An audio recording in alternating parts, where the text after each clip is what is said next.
Welcome back to What Arty Noobs with Channel Disturbance. This is an E50, it's a tier 9 German medium tank. It's located on the north spawn of Live Oaks and it's under the command of D-Tronics UK of REBRN. Now I believe that this replay actually took place during one of his live streams. He streams on Twitch TV and he's taking the Entwicklung series medium tank out for a stroll. Battle started. Well, there's some reason there's a fault in the replays at the moment. I don't know if you've noticed it, there's no engine sound for the first few seconds of any of the replays at the moment. We're pretty certain that this is a fault that Wargaming will try and rectify, but the engine sounds do come back after a little while. Okay, well, he's actually taking out a tank with a 105mm gun, capable of 390 alpha, penetrating 220mm with standard AP, and that goes up to 270 with the APCR. As I said, it's part of the Entwicklung series, the standardization of the German Army Corps. They actually decided to make, well, standard tanks which would make it much easier to build them, and this was the version that was actually used for the medium. In many ways, actually, it looks similar to a kind of squeezed or downsized Tiger II. First shot on the T-54 is a direct hit and he bounces the round that came back from a Leopard prototype. T-54 did not fare as well. He took a couple of shots there. Now the gun depression isn't that great. You've noticed that. Yeah, he couldn't get the gun to bear on those guys. They managed to get shots in at him, but they didn't manage to pen. Couldn't get his weak spots. You just can't get the gun down. And the T-44 has just died to the Leopard prototype. Now we've got the sound back. First shot in on the T-54 afterwards. Didn't pen. Didn't hit him in the right spot. Yeah, that T-44 poked once too often. And there's enough enemy tanks over there to ruin his game. Yeah, gun depression is not so great at the moment. Yeah, every time he pops up, he's getting spotted. And now he's realised that, yeah, there's a serious problem. The AE Phase 1, and he's being asked to pull back by a T-77. T-77's behind him.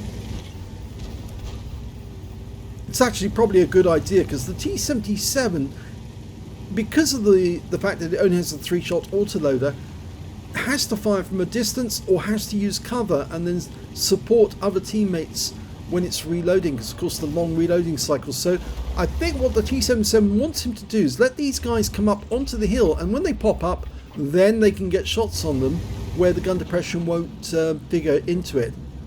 And it seems to be working because the AE Phase 1's popped up. There you go. And now he can shoot the guy, although he didn't pen that time. He's loading APCR. That T-44 is actually providing nice cover for the Centurion. Going again for the A Phase 1. Probably not a clean shot there for the moment. He's only seeing the top of the vehicle. And oh, he has got a Panther II for company. And you can see the design of the Panther II is very similar to the design of the E50. Very, very similar. Nice shot into the T-54 first prototype, right through the turret. And the Centurion's coming on. Or is it? No, that's the AE Phase 1, sorry.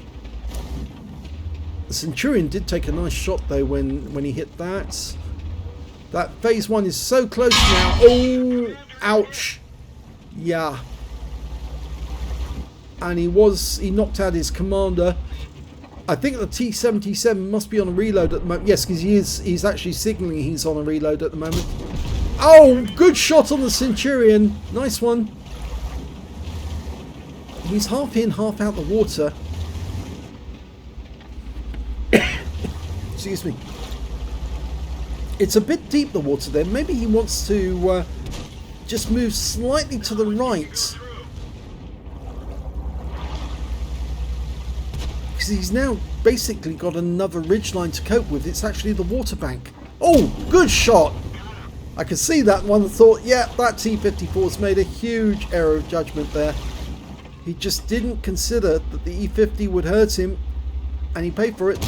And the A phase 1 made another mistake as well. And the oh, it's the Striv who got him this time. And I think the Striv is back with the T77. And that means there's only one defender, one attacker now. And it's the AMX AC48. Oh, it's two attackers on this flank. The AC48, go for the observation device, didn't get it. Oh, we just got hit by Arty. And so have we. We've just been tracked by him. The enemy Arty, the FB207. Our Arty in this one is a GW Tiger P. That AC48 took a big hit from that guy and he's still stunned.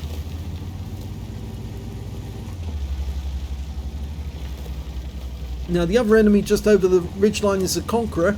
Or at least it would be if he's still there. Yes, he is. Oh, good shot! Snapshot as well, but it counted. T77 moving up to help.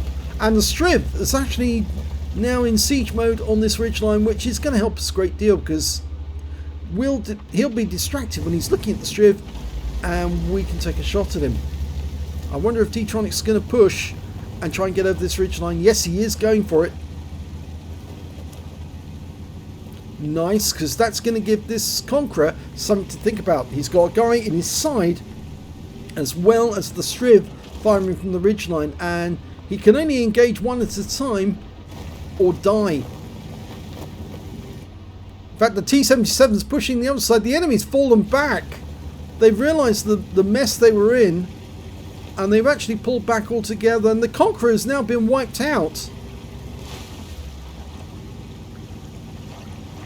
So where is the AMX AC48? Well, it looks like he ran for it and he's fallen back to this ridgeline over here. Remember, he didn't have much in the way of hit points when he did fall back. And there he is. He's actually trying to get back to his own cap area to defend against the guys coming in from the town. Okay, T54 first prototype again. Well back, so we're going to have to push. Oh, good shot there from the T54 on our team. T77's now leading. I think he senses that it's going to be over very shortly. 2,200 hit points of damage done so far, 1,390 blocked, and 3,273 of spotting. Yeah, he's done a lot of spotting for that T77.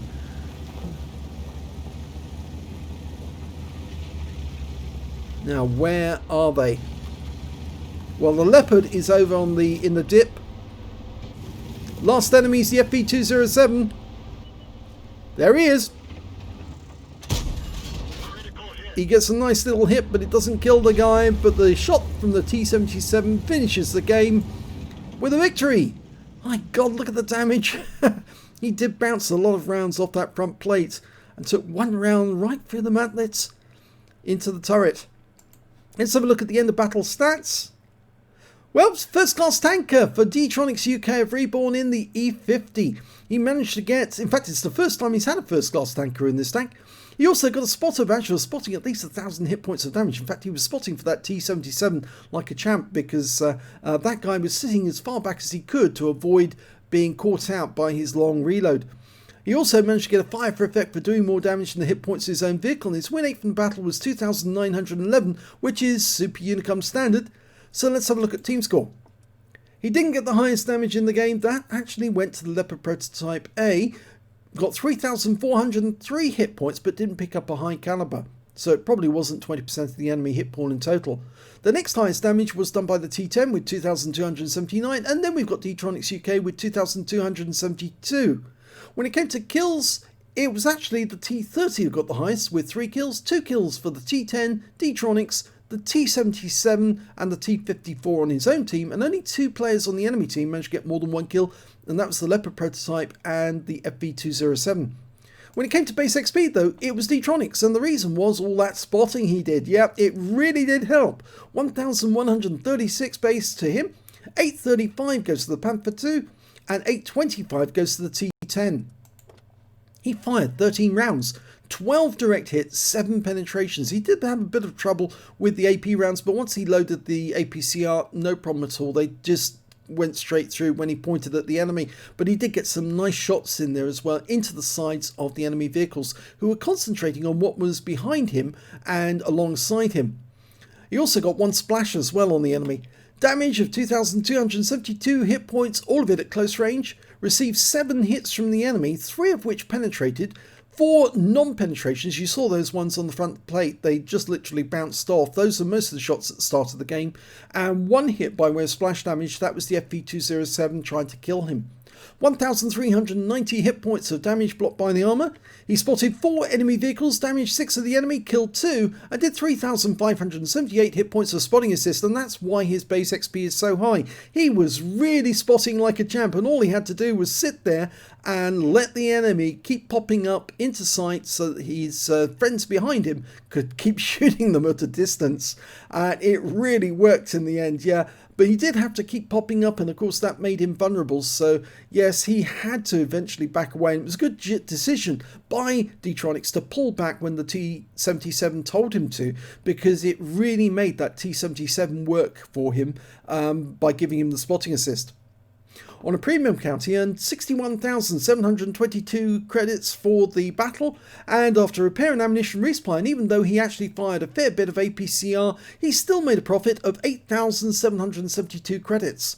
He received 1,704 XP for the game, times 2 for the first victory, 3,408 for the mission and events, and took away 6,816 altogether. So not a bad game, as he says, a combined of 5.8k, but I suppose really the big value in this battle was that he was sitting up front spotting for his teammates, and he was giving them the ability to take down the attack on that flank. There was a lot of enemy tanks there, but he effectively stopped them moving any further forward, which enabled his teammates to do the damage and won the game. So very well done by D-Tronics UK.